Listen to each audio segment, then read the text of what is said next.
حمد و تعریف و توصیف اللہ جل مجدہ الکریم کی ذات بابرکات کے لیے، رسول رحمت شفیع معظم نبی محتشم حضور ختمی المرتبت صلی اللہ علیہ وآلہ وسلم کے حضور ناز میں اپنی عقیدتوں، ارادتوں اور محبتوں کا خراج پیش کرنے کے بعد عالی مرتبت محتشم سامعین و ناظرین، حضرت عبداللہ بن عمر بن عاص رضی اللہ تعالی عنہ سے ایک روایت مروی ہے۔ فرماتے ہیں کہ رسول اللہ صلی اللہ علیہ وآلہ وسلم نے ارشاد فرمایا، اِنَّ هَذِهِ الْقُلُوبَ تَصْدَعُ كَمَا يَصْدَعُ الْحَدِيدُ إِذَا أَصَابَهُ الْمَاءُ، کہ دلوں کو بھی زنگ لگ جاتا ہے جس طرح کہ لوہے کو زنگ لگ جاتا ہے۔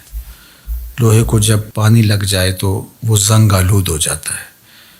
اسی طرح گناہوں کے سبب، غفلتوں کی وجہ سے دل بھی زنگ آلود ہو جاتے ہیں۔ اللہ تعالی ہمارے دلوں کو زنگ آلود ہونے سے محفوظ فرمائے۔ لیکن یہ ایک حقیقت ہے، ہماری مسلسل غفلت اور اعمال بد اور گناہوں کے سبب سے دل زنگ آلود ہو جاتے ہیں۔ قیل یا رسول اللہ صلی اللہ علیہ وسلم وما جلاؤها، عرض کی حضور اس کا علاج کیا ہے؟ ان دلوں کو روشنی کیسے ملے گی؟ زنگ کیسے اترے گا؟ دل اجلے کیسے ہوں گے؟ تو اللہ کے محبوب علیہ السلام نے ارشاد فرمایا، قال کثرت ذکر الموت و تلاوت القرآن، کثرت کے ساتھ موت کو یاد کرنا اور قرآن مجید کی تلاوت کرنا، یہ دو ایسے عمل ہیں کہ جو دلوں کا زنگ اتار دیتے ہیں۔ کثرت ذکر موت دنیا کی محبت کم کرتی ہے، اور جب انسان اپنی موت کو یاد رکھتا ہے تو موت کی یادداشت دنیا کی لذتوں سے محفوظ رکھتی ہے، بلکہ فرمایا کہ لذتوں کو توڑنے والی کو یاد کرو۔ عرض کی یا رسول اللہ صلی اللہ علیہ وسلم لذتوں کو توڑنے والی کیا چیز ہے؟ تو فرمایا موت۔ تو موت خواہشات کو کم کرتی ہے، آرزوؤں کو محدود کرتی ہے۔ تو یہ ہمیں ہر وقت مستحضر رہنا چاہیے کہ ہم یہاں ہمیشہ کے لیے نہیں آئے، ہم نے کچھ عرصہ گزارنے کے بعد یہاں سے ایک اور دنیا کی طرف کوچ کر جانا ہے۔ یہ جب ہمارے تصور میں رہے گا اور ہم اس سے غافل نہیں ہوں گے تو پھر کبھی بھی ہم اللہ کی نافرمانی کی طرف نہیں آئیں گے، بلکہ اچھے اعمال کی طرف ہی ہماری رغبت ہوگی۔ دوسری چیز جو دل کو ستھرا کرتی ہے، دل کا زنگ اتارتی ہے اور اللہ کی معرفت کا رنگ دیتی ہے، وہ ہے تلاوت کلام مجید۔ تلاوت کلام مجید اللہ جل شانہ کا ایک ایسا انعام ہے اس امت کو جو دیا گیا، جو ہم راتوں کی تنہائیوں میں اور دن کے اجالوں میں کرتے ہیں۔ ہماری نمازوں کے اندر قرآن مجید کی تلاوت کو رکھا گیا، ہمیں قرآن مجید کی تلاوت کی ترغیب دی گئی۔ تو یہ اللہ کا کلام ہے، اور اللہ کے کلام کی جو تاثیرات ہیں وہ دلوں کو نور بخشتی ہیں۔ تو جب دل قرأت قرآن سے، تلاوت کلام مجید سے، قرآن مجید میں غور و فکر اور تدبر کرنے سے دلوں کو معرفت الہیہ نصیب ہوتی ہے اور دلوں کو نور ملتا ہے، دل اجلے ہو جاتے ہیں اور پاکیزہ ہو جاتے ہیں۔ تو یہ دو چیزیں اس حدیث پاک میں بیان فرمائی گئی جو دلوں کا زنگ اتارتی ہیں، ایک کثرت کے ساتھ موت کو یاد کرنا، اور دوسرا قرآن مجید کی تلاوت کرنا۔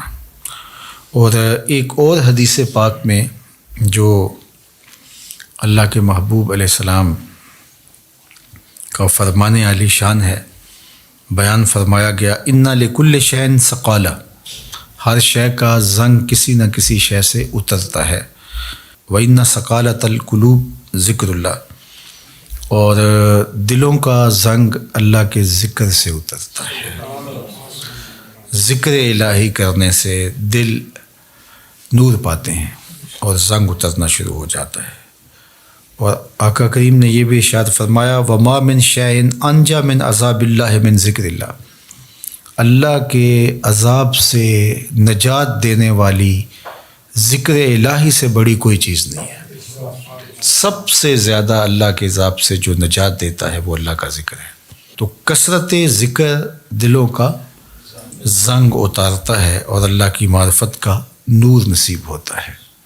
حضرت یحییٰ بن معاذ رضی اللہ تعالیٰ عنہ فرماتے ہیں کہ دل زنگ آلود ہو جائیں، بیمار پڑ جائیں اور غفلت کے مرض میں مبتلا ہو جائیں تو 5 اشیاء ایسی ہیں جو دلوں کو شفا دیتی ہیں، دلوں کا علاج ہے اور دلوں کو جلا بخشتی ہیں۔ تو فرمایا سب سے پہلے تو قراءۃ القرآن بالتفکر، تفکر کے ساتھ قرآن مجید کی تلاوت کرنا، جو کہ حدیث پاک میں بھی آپ نے سماعت کیا۔ اور دوسرا فرمایا وخلاء البطن، اور پیٹ کا خالی ہونا۔ بھرے ہوئے پیٹ غفلت کا سبب بنتے ہیں، اس لیے کثرت کے ساتھ روزے رکھنے چاہیے۔ روزہ اللہ جل شانہ کی قربت کا ذریعہ ہے اور تقوی کا نور دیتا ہے اور باطن کی جلا کا سبب اور ذریعہ ہے۔ تیسری بات فرمائی وقیام اللیل، راتوں کو قیام کرنا، جب دنیا سو جائے مصلی بچھا لیں اور اللہ کے حضور آہوزاری کریں اور اللہ کے حضور سجدہ ریزیاں کریں، قیام اور رکوع سے اپنے روٹھے ہوئے رب کو منائیں۔ اس سے دلوں کے زنگ اترنا شروع ہو جائیں گے اور دل اللہ کی معرفت کا رنگ پکڑنا شروع کر دیں گے۔ اور چوتھی چیز انہوں نے بیان فرمائی وَالتَّضَرُّعُ عِنْدَ السَّحَرِ، سحری کے وقت مصلی کے اوپر بیٹھ کے رونا۔ سحری کے وقت مصلی بچھا لیں اور اللہ کے حضور آہوزاری کریں، قیام میں رونا، سجدوں میں رونا، رکوع میں رونا، دعاؤں میں آہوزاری کرنا، مصلی بچھا کے اس پہ بیٹھ کے دعائیں کرنا، اللہ کے حضور تضرع کرنا، اللہ کے حضور زاری کرنا۔ اور یہ اس قدر مفید ہے دلوں کی جلا کے لیے، باطن کی ستھرائی کے لیے، روحوں کی پاکیزگی اور عفت کے لیے اور من کی روشنی کے لیے کہ یہ تجربہ آپ کر کے دیکھیں کہ آپ سحری کے وقت اٹھ جائیں اور اللہ کے حضور سجدہ ریز ہوں، اور وہ وقت ہی ایسا ہوتا ہے کہ جب آپ وضو کر کے مصلی پہ آتے ہیں تو خود بخود آنسو ڈھلنے لگ جاتے ہیں۔ ایک درد اور کیفیت ان لمحوں کے اندر رکھی گئی ہے۔ اور 5ویں چیز جو ارشاد فرمائی گئی وَمُجَالَسَةُ الصَّالِحِينَ، نیک لوگوں کی صحبت۔ حضرت مجدد الفسانی علیہ رحمہ فرماتے ہیں کہ نیک لوگوں کی صحبت کبریت احمر کا درجہ رکھتی ہے، سرخ گندک کی طرح ہے، اور ان کی صحبت دلوں کو پاک کرتی ہے، صفائی دیتی ہے، ستھرائی دیتی ہے۔ اور آج کی تاریخ میں دنیا اس بات کو تسلیم کرتی ہے کہ جو لوگ موجود ہوتے ہیں ان کے ابدان سے کچھ شعائیں نکلتی ہیں، حتیٰ کہ کافر کے اندر سے بھی کچھ شعائیں نکلتی ہیں جو اپنے پاس بیٹھنے والوں پر اثر انداز ہوتی ہیں۔ تو اسیری لہریں نکلتی ہیں مختلف لوگوں کے وجود سے، تو اگر وہ اچھا ہوگا تو اس کے اثرات لوگوں کے اوپر مرتب ہوں گے، اور اگر وہ برا ہوگا تو اس کے اثرات برے اس کے اوپر مرتب ہوں گے۔ اور یہ ایسا تجربہ ہے کہ جو آپ کر سکتے ہیں، اچھے لوگوں کی صحبت میں بیٹھنا اٹھنا شروع کریں، خود بخود آپ محسوس کریں کہ ایک اندر کچھ اتر رہا ہے، نور اتر رہا ہے، روشنی اتر رہی ہے۔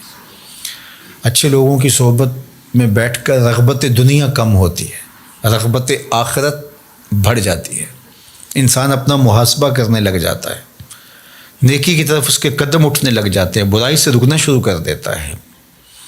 اور برے لوگوں کی صحبت میں بیٹھنا شروع ہوں گے تو آپ کی نمازیں چھوٹنے لگ جائیں گی، آپ کی نظر میں ناپاکیزگی آنے لگ جائے گی، آپ کی سوچوں میں آوارگی آنے لگ جائے گی، طلب دنیا بڑھنا شروع ہو جائے گی، تکبر، رعونت، غرور، یہ سب کچھ اترنا شروع ہو جائے گا برے لوگوں کی صحبت سے۔ اس لیے برے لوگوں کی صحبت سے ایسے بھاگا جائے جیسے کسی موذی جانور سے بھاگا جاتا ہے۔ رومی نے تو کیا خوب کہا کہ تا توانی دور شو از یار بد، یار بد بدتر بود از مار بد۔ کہا جہاں تک ممکن ہو برے یار سے دور رہے، اور پھر فرمایا کہ برا یار برے سانپ سے بھی برا ہے۔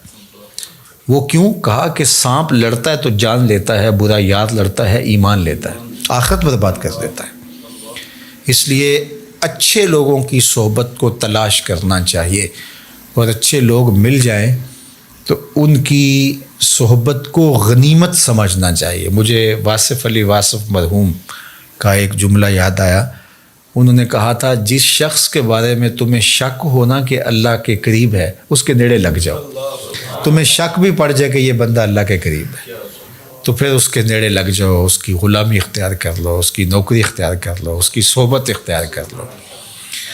تو یہ 5 چیزیں حضرت یحییٰ بن معاذ فرماتے ہیں کہ اجڑے ہوئے دلوں کو آباد کر دیتی ہیں، بیمار دلوں کے لیے پیام شفا ہے، اور دلوں کے زنگ اتار کے اللہ کی معرفت کا رنگ دیتی ہیں۔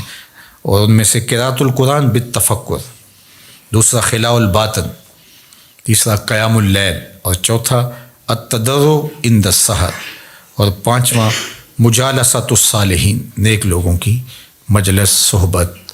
میاں صاحب نے بھی کہا تھا صحبت مجلس پیر میرے دی بہتر نفل نمازوں، ہک ہک سخن شریف سونے دا کردہ ماہر مرازوں۔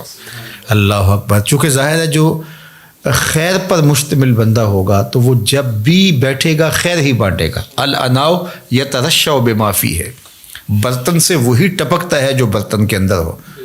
تو کسی اچھے آدمی کی صحبت میں آپ بیٹھیں گے تو وہ خیر ہی دے گا، وہ آپ کے لیے رحمت کا سبب و ذریعہ بنے گا۔ اور برا آدمی چونکہ اس کے اندر ہی شر ہے، اس کے اندر ہی برائی ہے، تو وہ خیر دے ہی نہیں سکتا چونکہ اس کے اندر ہے ہی نہیں، تو اس کے اثرات ضرور مرتب ہوں گے۔ اور اللہ کے محبوب علیہ السلام نے اچھے جلیس اور برے جلیس کی مثال دی کہ جو اچھا جلیس ہے، فرمایا اس کی مثال عطر بیچنے والے کی ہے، یا تو وہ آپ کو تحفہ دے دے گا، جس طرح کہ عطر بیچنے والوں کی عادت ہوتی ہے کہ وہ تحفہ دیتے ہیں، یا پھر اس سے آپ خرید لیں گے، آپ کو عطر اچھا لگے گا، انسانی طبع کو خوشگوار لگتا ہے تو آپ کہیں گے کہ یہ مجھے دے دیجئے۔ اور تیسری بات فرمائی کہ اگر نہ وہ تمہیں ہدیہ کرے اور نہ تم خرید سکو تو جب تک اس کے پاس بیٹھے رہو گے خوشبو آتی رہے گی۔ اور برے جلیس کی مثال فرمائی کہ وہ بھٹی دھونکنے والے کی ہے، یا تو کوئی چنگاری اڑے گی اور تمہارے کپڑوں پہ پڑے گی اور ان کو جلا کے خاکستر کر دے گی، اور اگر ایسا نہیں ہے تو جب تک بیٹھے رہو گے تمہیں اس کی بدبو سے اور تعفن سے تکلیف پہنچتی رہے گی، اور اس کے دھوئیں سے تمہیں اذیت پہنچتی رہے گی۔ اب تمہارا انتخاب ہے کہ تم اچھے لوگوں کی صحبت میں بیٹھتے ہو یا برے لوگوں کی صحبت میں بیٹھتے ہو۔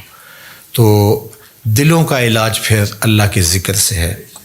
دلوں کا زنگ قرآن مجید کی تلاوت سے اترتا ہے، دلوں کا زنگ قرآن مجید میں غور و فکر کرنے سے اترتا ہے، دلوں کا زنگ اللہ کے ذکر سے اترتا ہے، دلوں کا زنگ کثرت کے ساتھ موت کو یاد کرنے سے اترتا ہے، دلوں کا زنگ سحری کے وقت اٹھ کے اللہ کی حضور آہوزاری کرنے سے اترتا ہے، دلوں کا زنگ صالحین نیک خصلت لوگوں کی صحبت میں وقت گزارنے سے اترتا ہے۔ اللہ ہمارے دلوں کو مصفہ اور مزکہ فرمائے، اور ہمارے باطن کو ستھرائیاں، پاکیزگیاں اور نور و نکہت عطا فرمائے۔